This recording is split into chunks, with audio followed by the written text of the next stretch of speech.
Mga ka-truckers, ngayon pag-uusapan natin ang Peterbilt na order sa amin ng client na si Sir Christian. Ang client namin na napakahilig sa fogging truck. Yan mga ka-truckers, mapapansin nyo wala pang bumper to kasi ito ay kasalukuyang binubuo namin. At saka kung mapapansin nyo itong mga ilaw mga ka-truckers, wala pa yan.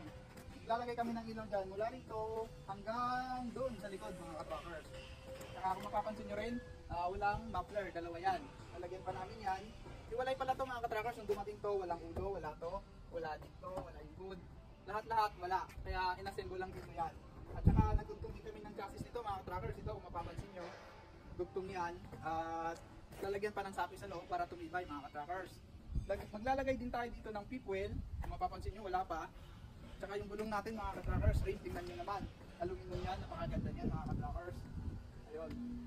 Hopefully matatapos namin to by November para sa pa-birthday ng aming client na si Sir Christian. Ayun mga ka-truckers, pag-uusapan naman natin yung kanyang makina dito. Bubuksan ko lang mga ka-truckers ha.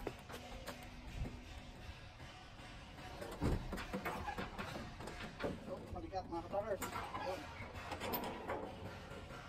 Yan mga ka-truckers. Ang engine pala nito ay Caterpillar na C15. Meron siyang 475 horsepower. Kaya napakalakas nito mga truckers, pang matagalan ang truck na to at pang heavy lift na rin. Ayun, mag-update kami sa inyo ng video pag ito ay kumpleto na. Salamat din sa aming client na walang sawang sumusuporta sa amin. Hi Sir Christian! Hanggang doon lang mga truckers! Ano?